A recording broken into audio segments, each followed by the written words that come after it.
ህመማችሁን ለሌላው ሰው ለማጋራት አቅም አጥሯችሁ ያውቃል?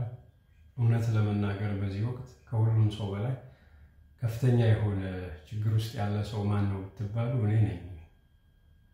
የሚሰማኝም እንደዛ ነው እና በሰዎች ተከብቤ ችግሬን ብሶቴን ያለኝን ጎደሎ ነገር ጀሮ ሰጥቶ የሚሰማኝ አንድ ሰው ያጣው በዙሪያዬ ግን በርካታ ሺህ ሰው ያለ ግን ብቻዬን የቀረው በየቀኑ የበርካታ ሰዎችን እንባ ስሰማ ሳይ ነው የምውለው። ያን ሁሉ ነገር ስሰማው የቤት ስመጣ ብቻዬን ነኝ። ያን ሁሉ ጭንቀት ችግር ማጋራው የሚያግዘኝ የሚረዳኝ ማንም የለም። በዛ ላይ ደግሞ ይሄ ተስፋ አስቆራጭ ሁኔታ ታያላችሁ። አሁን ህፃናቶች ላይ በየቀኑ ማየው ምን ብንከፋ ነው ግን የሰው ልጅ ምን ጥግ ድረስ ክፋት ቢኖርበት ነው ገና ባልተወለዱ ህፃናት ላይ የጤና ችግር እንዲኖር ሆም ተብሎ የሚሰራ ይሄ አእምሮአዊ ትኩረት ማጣት። በየቀኑ የሚወለዱ ልጆችን የጤና ሪፖርት ከተመለከታቸው ኦቲስቲኩ ይበዛል። ኦቲስቲክ ካልሆኑ እንደ ድል ካመለጡ ዲያቤቲክ ይሆናሉ። እንደዛም ካመለጡ ደግሞ የመተንፈሻ አካላታቸው ላይ ጤና ችግር ሁሉም ጋር ማለት ነው። ሁሉም ጋር በሚባል ደረጃ አንድ ሰው ጤናማ ልጅ ወልዶ እንዳይስል የሚደረግ በርካታ ይሄ አጋንንታ ያሻጥርታ ያን ሁሉ ስቃይ ገፈት ቀማሽ ሆኑት ደግሞ እንዳጋጣሚ እኔ ጋር ስንገናኝ ሁሉም ሰው እንባ በእንባ ነው። ማልቀስ የሰው ችግር መስማት ሁሉም ችግርን መስማት ደግሞ እንዴት እንደሚከብድ ብታዩት ጡቶቻቸውን ተነስተው የተለያዩ የህክምና አማራጮችን ከራዲዬሽን አክቲቪቲ ጋር ተያይዞ ከሀገር ውስጥም ከውጭ ሀገር ሞክረው አሁንም በመኖር ባለመኖር ተስፋ ውስጥ ነው ሰዎች መጥተው ብሶታቸውን ይዘረግፉታል ፊታቸው ላይ እና ያን ሁሉ ሲቃ የሰው ልጅ ሲቃሰማል።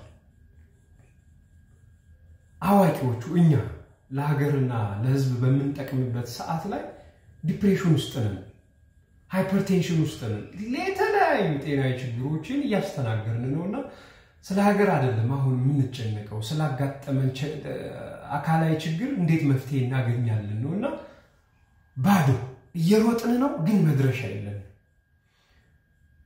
ወልዶ ያሳደጉን እናቶቻችን በመገጣጠሚያ ህመም እየተሰቃዩ አርተራይተስ ረፍት የለውም እንደ መርፌ ነው ሁኔታዎችን እንደምቹ አጋጣሚ ባያቸው አሁን እድለኛ ሊያስብል ይችላል። ግን ብቻዬን ምን አደርጋለሁ እዚህ ዓለም ላይ የዛን ሁሉ ሰው እንባ ባለበት ዓለም ምን አደርጋለሁ መኖሬ ምን ይጠቅማል?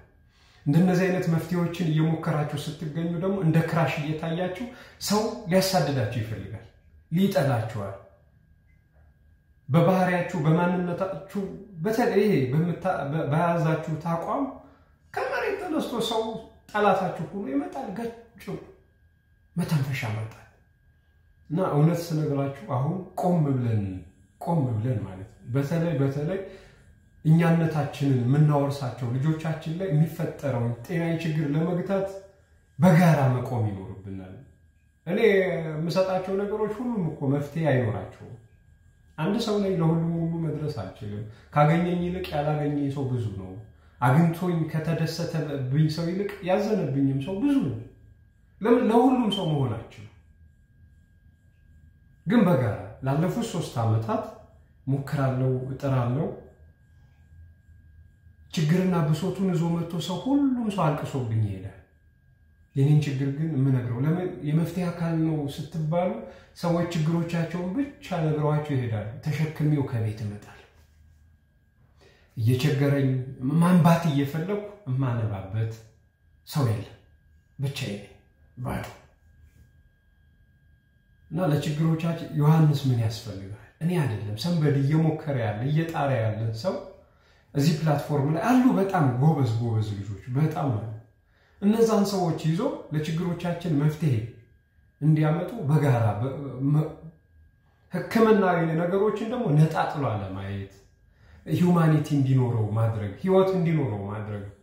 እያንዳንዱ ሰው ዮሐንስ ይሳሳታል፣ ሰንበድ ይሳሳታል። ግን ከስተቶቹ መካከል ያለው ጠንካራ ጎን ካለ ያችን ጠንካራ ጎኑን ደግፎ ለውጤት ማብቃት ላይ ብንሰራ እኔ ከምሰማቸው ከሰው ልጅ ስቃዮች መካከል አሁን ላይ እውነት መኖር ትርጉሙ ሁሉ ጠፍቶብኛል። ምንድነው መኖር ትርጉሙ? ችግሮች ተፈጥሯዊ ችግሮች ቢሆኑ አዎ ተቀበሏቸዋላችሁ ግን ተፈጥሯዊ አይደለም የኛ ችግር ሰው ሰራሽ ችግር ነው በዛ ላይ ማዕከል ያደረገው ደግሞ ጥቁርን ብቻ ለይቶ የሚያጠቃ በውጭ ሀገር የምትኖሩ ሰዎች ችግሩ ደርሶባችሁ ታውቁታላችሁ ልጆቻችሁ ላይ እናንተም ላይ ሰርታችሁ ህይወታችን ቀይረናል ብላችሁ ማረፍ ያይታሰቡት አንድ ጻል ላይ ብቻ አይደለም የምትወልዷቸው ልጆች ላይ በተለይ ኦቲስቲክ ላይ የአእምሮአዊ ትኩረት ማጣት የብዙዎቻችን ችግር እየሆነ መጥቷልና ለሁሉም መፍትሄ በጋራ ካልቆምነ ፍጻሜ ያለን ፍጻሜ ወደፊት የሚመጣ አይደለም አሁን ላይ ቆመንበታልና እውነት ስለነግራችሁ ከምንም በላይ ያው ችግር ውስጥ እንዳለው እየተሰማኝ ያለው ሰው ነኝ በጣም ማለት ነው እንባዬን ማላሳየው የመጣውበት መንገድ ያንን ስለማይጋብዝ ብዙ ነገሮች ነው አለፍያለሁ ግን ደግሞ ዓለም ባዶ ነው ባዶ ይሄ ባዶነት ስሜት ደግሞ ውስጥ ላይ የሚፈጥረው እነሱትና አይዞታ የሚያስፈልገኝ ሰዓት አሁን ነው ብዬ ነው ማምን